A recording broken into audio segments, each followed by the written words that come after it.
दोस्तों, हमारे देश के एक्स वाइस प्रेसिडेंट इस समय पे थोड़ी कंट्रोवर्सी में आ गए।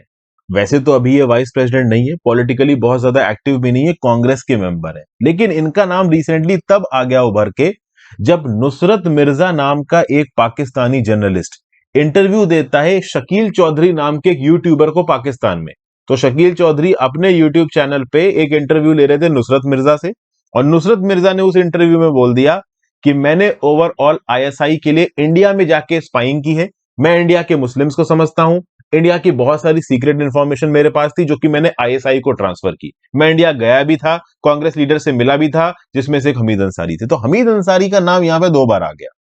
अब एक्स वाइस प्रेसिडेंट यहां पे चक्कर में आ गए। बहुत सारे पॉलिटिशियंस इनके ऊपर इल्जाम लगाने लगे कि भाई आप ये क्या कर रहे हो, आपने इनको इनवाइट यहां पे क्यों किया। अब ये कौन सी कॉन्फ्रेंस की बात हो रही है? ये बात हो रही है उस कॉन्फ्रेंस की जिसको बोला गया है international conference of jurist on terrorism and human rights. ये विज्ञान भवन में हुई थी 11 और 12 दिसंबर 2010 को। ठीक है। और इस पर्टिकुलर कॉन्फ्रेंस में ओवरऑल वाइस प्रेसिडेंट साहब आए थे, इनको न्योता दिया गया था। वाइस प्रेसिडेंट साहब ने यहाँ पे साफ साफ बोला कि भाई देखो, जो न्योते में इनविटेशन लिस्ट के जो गेस्ट थे वो तो ऑर्गेनाइजर्स ने बनाया था, उसमें मेरा क्या लेना देना है। मैंने किसी को यहाँ पे नहीं बुलाया।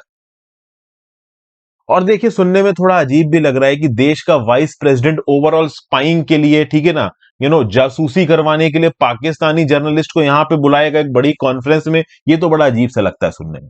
ठीक है। तो इन्होंने, हमीद अंसारी ने साफ साफ बोला कि मैंने ऐसी कोई भी इनविटेशन यहां पे नहीं दिया है, मेरे ऊपर इल्जाम गलत लगाए जा रहे हैं। लेकिन यहां पे एक नई स्टोरी निकल के आ रही है। नई स्टोरी क्या निकल के आ रही है?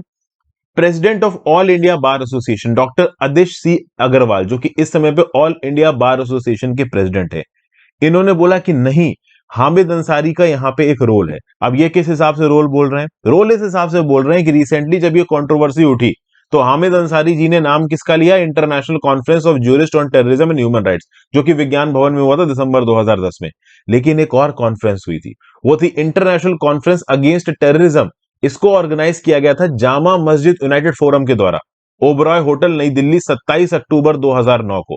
और इस कॉन्फ्रेंस में हामिद अंसारी भी थे, शाही इमाम दिल्ली जामा मस्जिद के भी थे, नेशनल कॉन्फ्रेंस के लीडर फारूक अब्दुल्ला भी थे, बहुत सारे और मुस्लिम लीडर्स थे और भी लीडर्स थे। इस पर्टिकुलर कॉन्फ्रेंस का नाम हामिद अंसारी नहीं ले रहे, और इस पर्टिकुलर कॉन्फ्रेंस में भी नुसरत मिर्जा था। और बेसिकली ये जो दिसंबर 2010 वाली कॉन्फ्रेंस थी, उसके रिस्पेक्ट में डॉक्टर आदिश सी अग्रवाल का एक और बड़ा खुलासा आया है कि जब हमीद अंसारी वाइस प्रेसिडेंट थे उस समय पे इनके director of vice president secretariat थे अशोक दीवान। अशोक दीवान ने खुद अग्रवाल को कॉल किया, जो कि अभी यहां पे खुलासा कर रहे हैं आदिश सी अग्रवाल, और आदिश सी अग्रवाल का बोला कि हम पाकिस्तानी जर्नलिस्ट नुसरत मिर्जा को भी बुलाना चाहते हैं। तो ऑब्वियस ही बात है, अग्रवाल साहब ने बोला कि हम नहीं बुला सकते, हमने बहुत सारे जजेस और बड़े बड़े लॉयर्स को नहीं बुलाया है ओवरऑल पाकिस्तान से, तो हम एक जर्नलिस्ट को कैसे बुलाएंगे। तो इस बात पे प्रेसिडेंट, वाइस प्रेसिडेंट साहब नाराज हो गए, और पहले वो जो फंक्शन 1 घंटे के लिए अटेंड करने वाले थे, उन्होंने बोला केवल 20 मिनट के लिए अटेंड करेंगे। मतलब यहां पे डॉक्टर आदिश सी अग्रवाल, जो कि अभी प्रेसिडेंट है ऑल इंडिया बार एसोसिएशन के, वो ये इल्जाम लगा रहे हैं कि जिस पर्टिकुलर कॉन्फ्रेंस के लिए हामिद अंसारी बोल रहे हैं कि उन्होंने इन्वाइट नहीं किया नुसरत मिर्जा को, उसी के लिए अपने, आप कह लो, डायरेक्टर के थ्रू, अशोक दीवान के थ्रू हमीद अंसारी ये कहलवा रहे थे कि अगर नहीं बुलाया तो 1 घंटे के बजाय केवल 20 मिनट के लिए फंक्शन में आऊंगा। तो अपने आप में यहाँ पे एक सीरियस इल्जाम लग गया है हामिद अंसारी के ऊपर। अब देखिए इस समय पे इन इल्जामों का क्या मतलब है। और ओवरऑल ये जो नुसरत मिर्जा आया था, ये कितनी स्पाइंग यहां से करके गया होगा? स्पाइंग में एक्चुअली में करा क्या होगा इसने यहाँ पे आके इसको कोई सीक्रेट्स तो थोड़ी ना प्रोवाइड कर दिए गए होंगे। सीक्रेट्स नहीं, इस समय पे उसको एक 7 डे का पास मिला था इंडिया के अंदर, 7 सिटी का वीजा मिला था। तो सिटी के अंदर आके इंपॉर्टेंट बिल्डिंग्स कहाँ पे है, कौन सी बिल्डिंग में कौन सा गवर्नमेंट ऑफिसर बैठता है, यही सब बातें जाके आईएसआई को बता दी होंगी। तो इसी को बेसिकली यहाँ पे स्पाइंग कहा जा रहा है। और एक्चुअली में स्पाइंग होती भी है, क्योंकि आपके सेंसिटिव इंस्टॉलेशन में ऑब्वियस सी बात है आपकी एंट्री बैन होगी। तो इस समय पे वाइस प्रेसिडेंट साहब थोड़ी मुसीबत में है, इनको क्रिटिसाइज किया जा रहा है, और इसके चलते बीजेपी वर्सेस कांग्रेस की भी जंग यहां पे शुरू हो चुकी है। हालांकि मैं बता दूं कि वाइस प्रेसिडेंट साहब पहले भी कंट्रोवर्सी में रह चुके हैं। एनके सूद साहब, जो कि एक एक्स रॉ ऑफिसर हैं, इन्होंने इल्जाम लगाया था किसके ऊपर? वाइस प्रेसिडेंट हमीद अंसारी के ऊपर।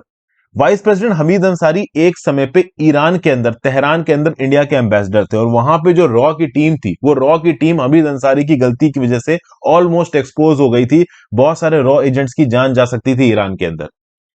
और एक्स रॉ ऑफिसर एनके सूद ने बाद में ये बोला भी था कि ओवरऑल इनकी हरकत की वजह से जान जा सकती थी यहां पे रॉ ऑफिसर्स की, उसके बाद भी इनको 2 बार वाइस प्रेसिडेंट बनाया गया। तो हमीद अंसारी जी का नाम पहले भी ओवरऑल कुछ कंट्रोवर्सीज में आ चुका, हालांकि कोई भी कंट्रोवर्सी यहां पे प्रूव नहीं है।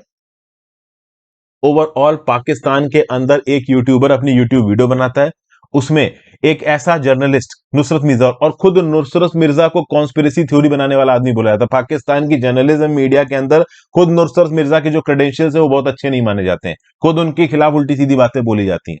तो ओवरऑल उसके एक स्टेटमेंट के बेसिस पे इंडिया में भारी पॉलिटिक्स शुरू हो गई है। और वाइस प्रेसिडेंट साहब जो कि ओवरऑल यहां पे न्यूज में थे भी नहीं, वो न्यूज में आ गए हैं अपने पुराने जो, जैसे कि सूद साहब ने ओवरऑल 2019 में ओवरऑल चार्जेस लगाए थे किसके अगेंस्ट, हमीद अंसारी के अगेंस्ट, वो न्यूज भी यहां से फिर से उठ के सामने आने लगी। प्लस एक फ्लैग होस्टिंग सेरेमनी में ओवरऑल फ्लैग को सैल्यूट देने के समय पे मोदी जी, मनोहर पर्रिकर साहब सैल्यूट दे रहे हैं, बट अंसारी साहब सैल्यूट नहीं दे रहे। तो ये सारी बातें ओवरऑल उठ के यहां पे सामने आने लगी ओवरऑल इस पर्टिकुलर नुसरत मिर्जा के इंसिडेंट के बाद। अब आप ऐसा budding as an aspiring civil servant बताइए कि आप जब इस पर्टिकुलर न्यूज को सुनेंगे तो आपका क्या व्यू पॉइंट यहां पे निकल के आएगा, आप इस पर्टिकुलर न्यूज को कैसे डिसिफर करोगे, आप अपने दिमाग में न्यूज को कैसे प्रोसेस करोगे, आपका क्या व्यू पॉइंट होगा अगर आपसे कोई पूछ दे कि हाँ भाई इस न्यूज के ऊपर आपका क्या व्यू पॉइंट है, क्या यहाँ पे हमीद अंसारी कुछ गलत चीज में रिस्पॉन्सिबल है। मेरे हिसाब से तो देखिए सिर्फ एक यूट्यूबर के कह देने भर से इनके ऊपर इल्जाम लगाना ठीक नहीं है, हालांकि ओवरऑल कुछ बड़े बड़े लोग इल्जाम लगा रहे हैं। तो आप अपने व्यू पॉइंट नीचे कमेंट बॉक्स में दीजिए। I want to know your views about this particular matter. Let's see कि as a mature civil servant आप इस पर्टिकुलर न्यूज को किस प्रकार से देखेंगे। Thank you for watching friends, video को लाइक और शेयर कर दीजिएगा, इंस्टाग्राम पे फॉलो कर लीजिएगा, टेलीग्राम ग्रुप ज्वाइन लीजिएगा, ज्यादा से ज्यादा लोग साथ इस पर्टिकुलर न्यूज को डिस्कस करें, शेयर करें।